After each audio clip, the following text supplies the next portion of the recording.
பிரபல ஜோதிடருடன் தனிமையில் இருந்த தாய் பார்க்கக்கூடாததை பார்த்த ஆத்திரத்தில் தனது சித்தப்பா வீட்டிற்கு சென்ற 16 வயது மகளை அழைத்து செல்ல தாய் கும்பலாக வந்தபோது வெடித்த கலேபரத்தின் போது கத்தியால் குத்தி கொலை செய்யப்பட்ட கொழுந்தன்.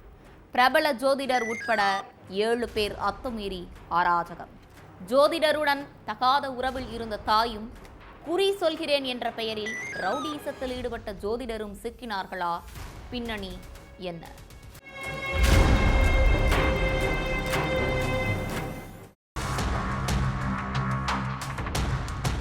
தன்னோட கொழுந்தனார் வீட்டில் இருந்த மகளை அழைக்கிறதுக்காக ஒரு கும்பலோட போயிருக்காங்க தாய். வீட்டுக்குள்ள போன அந்த கும்பலுக்கும் வீட்டுக்குள்ள இருந்த நபர்களுக்கும் பயங்கர மோதல் ஏற்பட்டிருக்கு.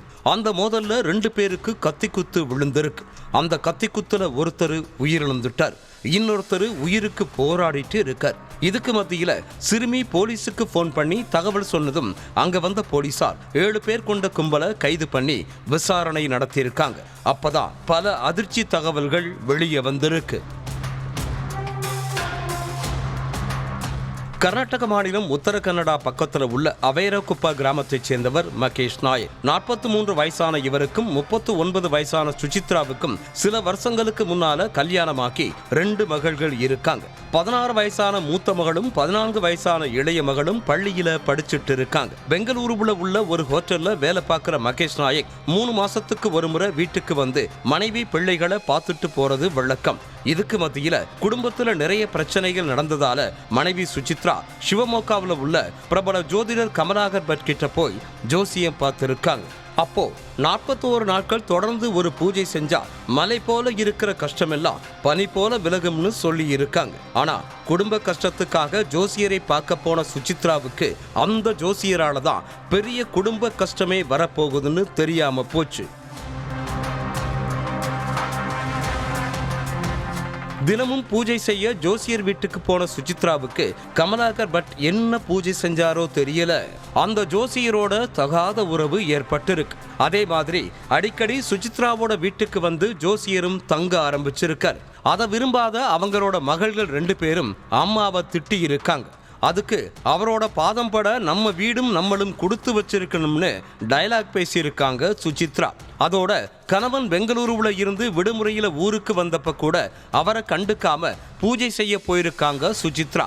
அதனால ஆத்திரப்பட்ட மகேஷ் நாயக் தானும் பின்னாலேயே அந்த ஜோசியர் வீட்டுக்கு போயிருக்கார். அப்பத்தான் மனைவியும் ஜோசியர் கமலாகர் பற்றும் தனிமையில இருந்ததை பார்த்து ஷாக் ஆகியிருக்காரு கணவர். அதுக்கு பிறகு மனைவி கிட்ட தகராறு பண்ணியிருக்காரு கணவர். அந்த தகராற ஒரு பொருட்டாவே மதிக்காத மனைவி மகள்களை அழைச்சிக்கிட்டு வீட்டை விட்டு வெளியே போயிருக்காங்க.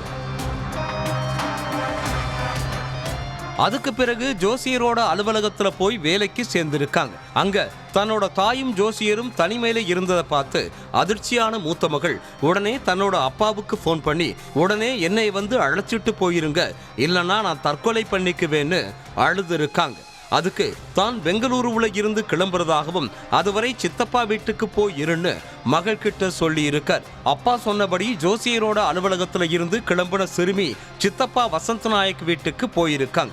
ஜோசியரோட தனிமையில இருந்தத மகள் பார்த்ததையும் தன்னோட கொழுந்தன் வசந்த் நாயக் வீட்டுக்கு போனதையும் தெரிஞ்சுக்கிட்ட சுசித்ரா கமலாகர் பட்டையும் அடியாட்களையும் அழைச்சிக்கிட்டு போய் மகளை அழைச்சிருக்காங்க.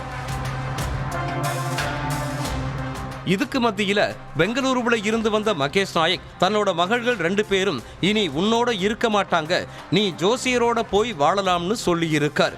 அதுக்கு என் மகள்களை உன்கிட்ட விட முடியாதுன்னு சண்டை போட்ட சுசித்ரா அடியாட்களை வச்சு கணவன் கொழுந்தன் தட்டி கேட்ட உறவினர் குமார் எல்லோரையும் தாக்கி இருக்காங்க. அதனால 2 தரப்புல உள்ளவங்களும் மாறி மாறி தாக்கி இருக்காங்க. அப்போ ஜோசியரும் அவரோட அடியாட்களும் மகேஷ் நாயக் வசந்த் நாயக்கையும் கத்தியால குத்தி இருக்காங்க. அதுல சுசித்ராவோட கொழுந்தன் வசந்த் நாயக் சம்பவ இடத்திலேயே உயிரிழந்துட்டார்.